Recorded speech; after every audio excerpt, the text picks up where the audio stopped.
বিসমিল্লাহির রহমানির রহিম। প্রিয় শিক্ষার্থী ও অভিভাবক বৃন্দ, আসসালামু আলাইকুম। একাদশ শ্রেণীর নবাগত নবীন শিক্ষার্থীদের অনলাইনে ক্লাসে স্বাগতম। প্রিয় শিক্ষার্থীরা, আশা করি সবাই ভালো আছো। আমিও আল্লাহর অশেষ রহমতে ভালো আছি। তো তোমরা ইতিমধ্যে জেনেছো যে বিশ্ব মহামারী যে করোনা ভাইরাস, এই পরিস্থিতির কারণে আজ সারা বাংলাদেশে শিক্ষা প্রতিষ্ঠান বন্ধ। তারই ধারাবাহিকতায় আমরা আমাদের শিক্ষা প্রতিষ্ঠান থেকে 1 মে থেকে অনলাইনে শিক্ষা কার্যক্রম শুরু হয়েছে। তো তারই ধারাবাহিকতায় আর কি একাদশ শ্রেণীর নবাগত শিক্ষার্থীদের নতুন ক্লাসে বা অনলাইন ক্লাসে সবাইকে স্বাগতম জানাচ্ছি। তো এই অনলাইন ক্লাসের সুযোগ করে দেওয়ার জন্য প্রথমে আমি ধন্যবাদ জানাচ্ছি আমাদের শিক্ষা প্রতিষ্ঠানের সাবেক আইজিপি, আমাদের শ্রদ্ধেয় অভিভাবক জনাব AKM শহীদুল হক বিপিএম মহোদয় স্যার, এবং আরো ধন্যবাদ জানাচ্ছি আমাদের অত্র প্রতিষ্ঠানের সুদক্ষ অধ্যক্ষ মহোদয় জনাব M ফরিদ আল হোসেন স্যার। যদিও তোমরা চিন্তা করতেছো যে আমরা প্রথম দিন ক্লাসরুমে গিয়ে করতাম, আমাদেরও মনে অনেক আক্ষেপ জাগে যে আমরা তোমাদের চোখের সামনে বা সরাসরি ফেস টু ফেস ক্লাস করব, কিন্তু এই বৈশ্বিক মহামারীর কারণে আমরা এটা সম্ভব হচ্ছে না। এই জন্য আমাদের অনলাইন ক্লাস কার্যক্রম চলবে। তো এই অনলাইন ক্লাসে প্রথম তোমাদের হয়তো এমটি পরীক্ষা দিছে, তোমরা জেনেছো ইতিমধ্যে যে এমটি পরীক্ষার হয়েছে যে 15 তারিখে।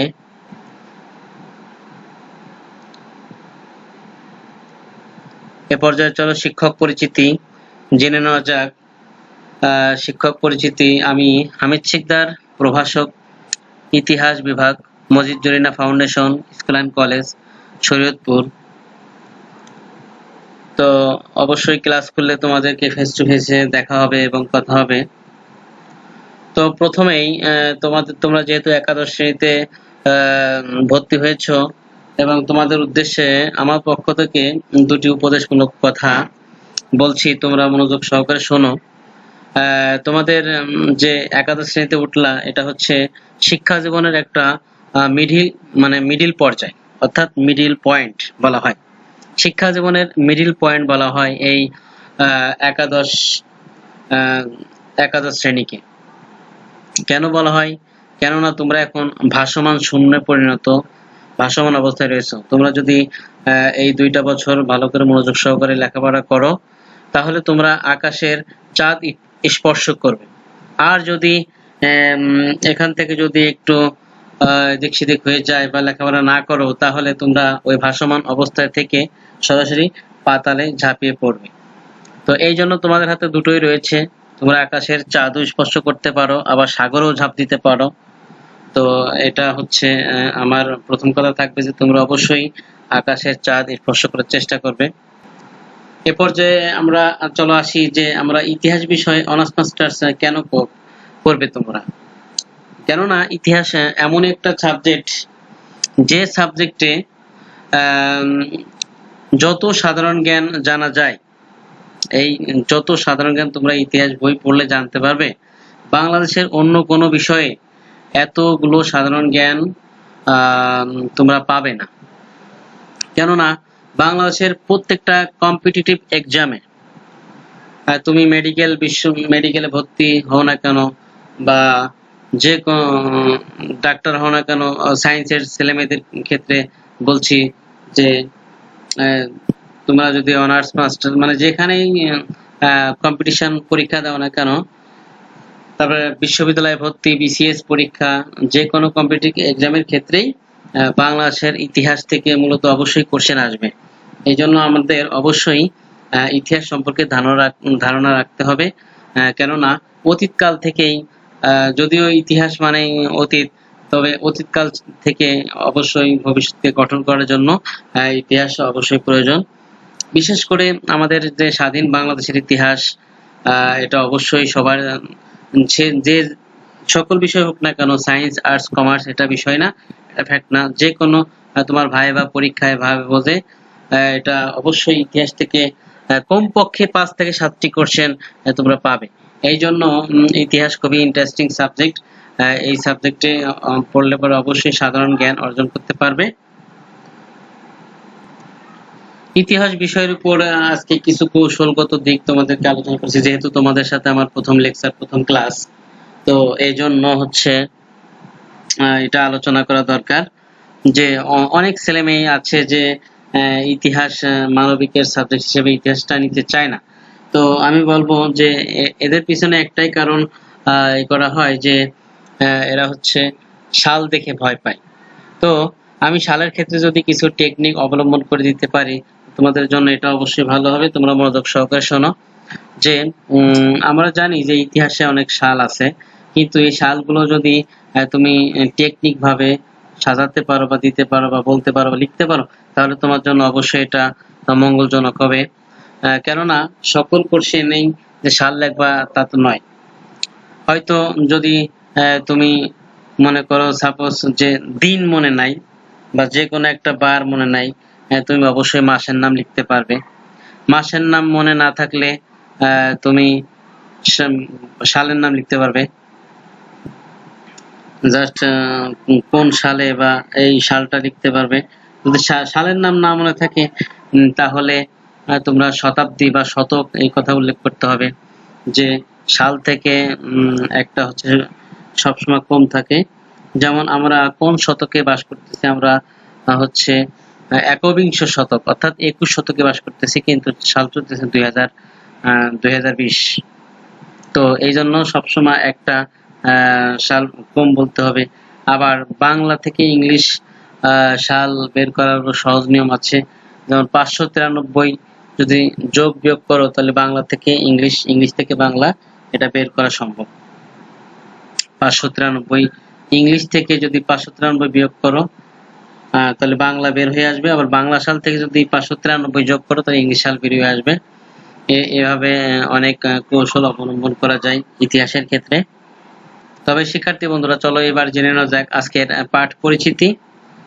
পাঠ পরিচিতি হচ্ছে শ্রেণী একাদশ, বিষয় ইতিহাস, প্রথম পত্র, অধ্যায় প্রথম। দেখো আমার নামের সংকেত দেওয়া আছে HS, অর্থাৎ হামিদ শিকদার।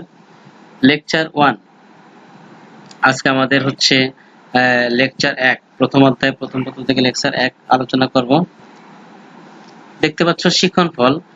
শিখন ফলে তোমরা জানতে পারবে যে ভারতবর্ষে ইউরোপীয়দের আগমন ও তাদের কোম্পানির সম্পর্কে তোমরা জানতে পারবে। দেখতে পাচ্ছ সূচিপত্র, সূচিপত্র দেখতে পাচ্ছ।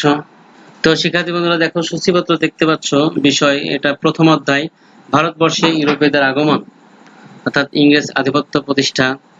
দেখো 1 থেকে 44 পৃষ্ঠা আমাদের রয়েছে এটা। তো দেখতে পাচ্ছ যে ভারতবর্ষে আগত ইউরোপীয় কোম্পানি সমূহ পর্তুগিজ, ওলন্দাজ ও ডেনমার্ক, ইংরেজ ও ফরাসি। ভারতবর্ষে আধিপত্য বিস্তারে ইংরেজ ইস্ট ইন্ডিয়া কোম্পানি। পলাশির যুদ্ধ, পলাশি যুদ্ধের পটভূমি, পলাশি যুদ্ধের কারণ, ফলাফল, তাৎপর্য। এরপরে বক্সারের যুদ্ধ, বক্সারের যুদ্ধের পটভূমি, কারণ এবং ফলাফল ও গুরুত্ব। এরপরে ইংরেজ ইস্ট ইন্ডিয়া কোম্পানির দেওয়ানি লাভ, দ্বৈত শাসন। তো এভাবে আমরা মোট প্রথম অধ্যায় থেকে মোট 5টি লেকচার দিব বা আলোচনা করব, 5টি ক্লাস নিব।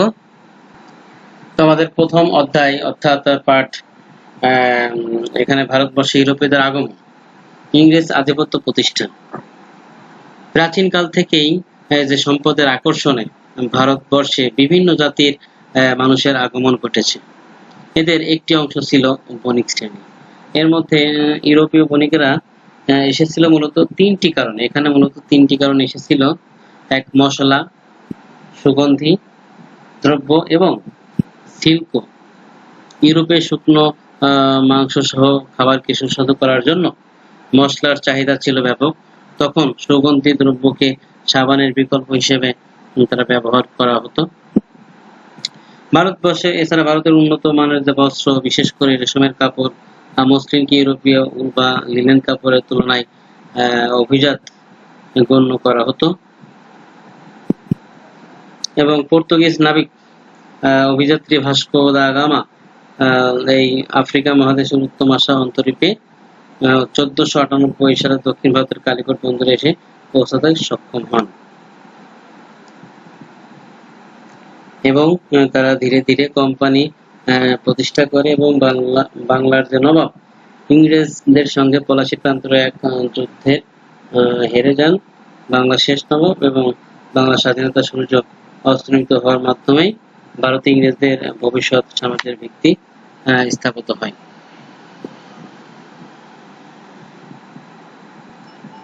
এরপর দেখো পার্ট এক ভারতবর্ষে আগত ইউরোপীয় কোম্পানি সমূহ।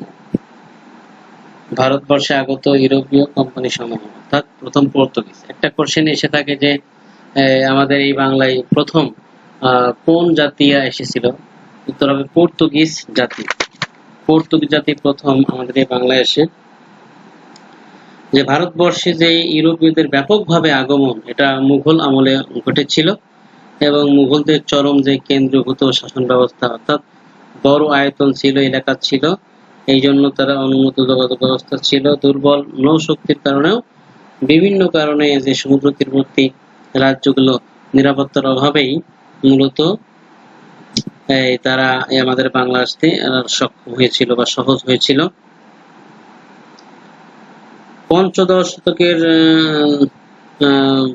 তুলনামূলকভাবে উন্নত সমরাস্ত্র ও রণকৌশল সম্বন্ধে ইউরোপীয় যে নৌযোদ্ধারা বণিকের ছদ্মবেশে ভারতের সমুদ্র নদী তীরবর্তী কতিপয় স্থানে বাণিজ্য ঘাঁটি নির্মাণ করে। শেষ পর্যন্ত ইংরেজরা অপর সব ইউরোপীয় বণিকদের পরাস্ত করে ভারতে ব্রিটিশ সাম্রাজ্য প্রতিষ্ঠা করেছিল। তো প্রথমে দেখো পর্তুগিজরা বাংলায় ফিরিঙ্গা নামে পরিচিত ছিল। পর্তুগিজরা 1498 সালে 27 মে পর্তুগিজ নাবিক ভাস্কো দা গামা দীর্ঘ পথে আফ্রিকার উত্তম আশা অন্তরীপ অতিক্রমণ করে দক্ষিণ ভারতের কালিকট বন্দরে পৌঁছাতে সক্ষম হন এবং পর্তুগিজ নাবিকরা তখন কালিকটের যে জামোরিন শাসক ও কোচির শাসকের দ্বন্দ্বের সুযোগ নিয়ে কালিকটের কাছাকাছি ফোর্ট ম্যানুয়েল নামে একটি শক্তিশালী দুর্গ স্থাপন করে। এটি ছিল ভারতের প্রথম পর্তুগিজ তথা ইউরোপীয় বসতি। কালিকট বন্দরটি স্থাপন করেছিল প্রথমে আরবের বণিকেরা। এই বন্দরের মাধ্যমে তারা ভারত মহাসাগরের বাণিজ্য নিয়ন্ত্রণ করত। 1505 সালে পর্তুগালের রাজা প্রথম ম্যানুয়েল ফ্রান্সিসকো ডি আলমেইডাকে ভারতে তার ভাইসরয় নিয়োগ করে পাঠান। একই বছর পর্তুগিজরা কান্নুর দখল করে শ্রীলঙ্কায় পৌঁছে। 1509 সালে যেমন দিউর যুদ্ধে পর্তুগিজরা বাইজান্টাইন সুলতান ও মিশরের মামলুক সুলতান এবং দক্ষিণ ভারতের গুজরাটের যে সুলতানদের সম্মিলিতভাবে বাহিনীকে পরাজিত করে। এর মাধ্যমে তারা ভারত মহাসাগর কৌশলগত কর্তৃত্ব দখল করতে সক্ষম হয়। প্রথমে তারা 1558 সালে মুঘল সম্রাট আকবর পর্তুগিজ হুগলিতে বাণিজ্য ঘাঁটি নির্মাণ করার অনুমতি দেয় এবং পরে হুগলি ভারতে পর্তুগিজদের প্রধান বাণিজ্য গড়ে উঠেছিল। পর্তুগিজদের প্রধান বাণিজ্য ছিল হুগলি। এর অল্পকালের মধ্যেই তারপরে শ্রীপুর, ঢাকা, যশোর, বরিশাল প্রভৃতি স্থানে পর্তুগিজদের ব্যবসা বাণিজ্য প্রসার লাভ করতে থাকে এবং পর্তুগিজরা সেনারা জোর করে দেশে মেয়েদেরকে তারা বিয়ে করত এবং পরবর্তীকালে বাংলার সুবেদার শায়েস্তা খান চট্টগ্রাম থেকে পর্তুগিজদের বিতাড়িত করেন। শায়েস্তা খান ইতিমধ্যে ভারতবর্ষে অন্য ইউরোপীয় বণিকগণ আগমন ঘটে এবং তাদের সাথে প্রতিযোগিতা টিকতে না পেরে পর্তুগিজরা শেষ পর্যন্ত ভারত থেকে চলে যেতে বাধ্য হয়।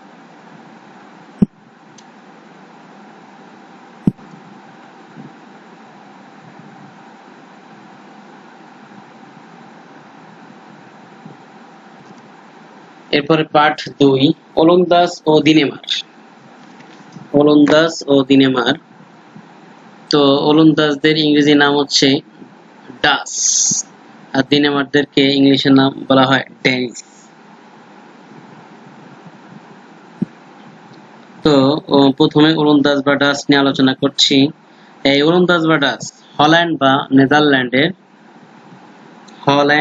নেদারল্যান্ডের অধিবাসীরা বাংলা ভাষায় বলা হতো ওলন্দাজ আর ইংরেজিতে ডাচ নিয়ে পরিচিত ছিল। ভারতবর্ষে অন্যান্য ইউরোপীয় বণিকদের সাফল্যে ওলন্দাজদের আকৃষ্ট করেছিল। তবে তারা ভারতে আসে পর্তুগিজদের আগমনের প্রায় 100 বছর পর, অর্থাৎ 1595 সালে প্রথম নেদারল্যান্ডসের বণিকদের 4টি বাণিজ্য জাহাজ আফ্রিকার উত্তর মহাসাগর অতিক্রমণ করে সুদূর ভারতের দিকে যাত্রা করে এবং 1602 সালে ওলন্দাজ বণিকরা ভারতে আসে এবং কালিকট ও নাগাপট্টমে বাণিজ্য কুঠি নির্মাণ করে। ক্রমে তারা ভারতের অন্যান্য স্থানেও বাণিজ্য সম্প্রসারণ করে এবং 1607 সালে বাংলার সাথে যে ওলন্দাজদের বাণিজ্যিক সম্পর্কের কথাও জানা যায়। তবে ওলন্দাজরা পশ্চিম বাংলার হুগলির কাছে চুঁচুড়ায় তাদের প্রথম বাণিজ্য কুঠি নির্মাণ করে এবং তার বেশ কয়েকশো বছর পরে 1625 সালে। এ পর্যায়ে দেখো ডেনমার্কদেরকে বলা হতো ড্যানিশ। ডেনমার্কের অধিবাসীরা বাংলায় ডেনমার্ক, ইংরেজিতে ড্যানিশ নামে পরিচিত ছিল। পর্তুগিজ ও ইংরেজ বণিকদের সপ্তদশ শতকের রমরমা মশলা বাণিজ্যের কথা জানতে পেরে ডেনমার্কের বণিকেরা ভারতবর্ষে আসার সিদ্ধান্ত নেয়। এ লক্ষ্যে তারা ব্রিটিশ ইস্ট ইন্ডিয়া কোম্পানির অনুকরণে 1616 সালে ড্যানিশ ইস্ট ইন্ডিয়া কোম্পানি গঠন করে এবং সে বছর ডেনমার্ক নরওয়ের রাজা চতুর্থ ক্রিস্টিয়ান এই কোম্পানিকে ভারতবর্ষের সাথে একচেটিয়া বাণিজ্য করার জন্য 12 বছর মেয়াদী সনদ প্রদান করেছিল এবং 1620 সালে ডেনমার্ক দক্ষিণে ভারতের তাঞ্জোর জেলায় ত্রিবাঙ্গনে বাণিজ্য কুঠি নির্মাণ করে। এটি দক্ষিণ এশিয়ার তাদের প্রথম বাণিজ্য কুঠি। এই কুঠির নাম ছিল ফোর্ট ডান্সবার্গ। এরপরে 1676 সালে ডেনমার্করা বাংলার শ্রীরামপুরে বাণিজ্য কুঠি নির্মাণ করে এবং 1606 সালে ধর্ম প্রচারের জন্য ডেনমার্কের 2টি মিশনারি দল ভারতে আসে। পার্ট 3, ইংরেজ ও ফরাসি। দেখো দ্য ইংলিশ এবং দ্য ফ্রেঞ্চ। প্রথমে আলোচনা করছি ইংলিশ জাতি। দেখো প্রথম ইংরেজরা এসেছিল 1616 সালে। 1616 সালের দিকে ইংরেজরা প্রথম ব্যবসা বাণিজ্য করার জন্য বাংলায় আসে। এর পরবর্তী বিভিন্ন অঞ্চলে তাদের নিজ নিজ উপনিবেশ স্থাপন তৎপরতা চালায়। ইংরেজ নৌবাহিনী স্পেনের যে দুর্ধর্ষ আর্মাডা বা নৌবহরকে 1588 খ্রিস্টাব্দে বিধ্বস্ত করে। তো প্রথম 1601 সালে তারা প্রথম ভারতমুখে যাত্রা করে এবং স্যার জেমস ল্যাঙ্কাস্টারের নেতৃত্বে ব্রিটিশ ইস্ট ইন্ডিয়া কোম্পানি বাণিজ্যিক প্রতিষ্ঠানের প্রতিনিধিরা 1601 সালে তারা যাত্রা করে এবং ওই সময় মুঘলদের শাসন চলছিল। 1608 সালে আবার ক্যাপ্টেন হকিন্স ইংল্যান্ডের রাজা প্রথম জেমসের এক সুপারিশপত্র নিয়ে মুঘল সম্রাট জাহাঙ্গীরের দরবারে আগমন করেন এবং 1612 সালে তারা আবার মুঘল সম্রাটের অনুমতি চেয়ে উত্তর ও পশ্চিম ভারতের সুরাটে একটি শক্তিশালী বাণিজ্য কুঠি স্থাপন করে। এভাবে ধীরে ধীরে তারা বাংলা প্রায় 200 বছর শাসন করেছিল। ফরাসি। তো ফরাসি হচ্ছে দ্য ফ্রান্সদের বলা হয়। উপমহাদেশের আগত ইউরোপীয় জাতিগুলোর মধ্যে ফরাসিদের অবস্থান একেবারে শেষে এসেছিল তারা এবং ভারত উপমহাদেশের আসার জন্য প্রথম ফরাসিরা যাত্রা শুরু করেছিল 16 শতকের প্রথমার্ধে প্রথম ফ্রান্সিসের রাজত্বকালে। এরপর 1604 সালে চতুর্থ হেনরি একটি কোম্পানিকে ভারতে বাণিজ্য করার সনদ প্রদান করে, কিন্তু এ মিশন ব্যর্থ হয় এবং 1615 সালে নতুন করে অপর কোম্পানিকে সনদ প্রদান করলে এরা 2টি জাহাজ নিয়ে রওনা হয়, কিন্তু মাত্র একটি জাহাজ ফ্রান্সে ফিরে আসতে সমর্থ হয়। 1642 সালে cardinal Richelieu French East India company গঠন করেন এবং 1616 সালে ফরাসি রাজা চতুর্দশ লুই রক্তমন্ত্রী কোলবার্ট এই কোম্পানিকে পুনর্গঠন করেন। 1669 সালে মুসলিম পট্টিতে ফরাসিরা আরেকটি বাণিজ্য ঘাঁটি নির্মাণ করে।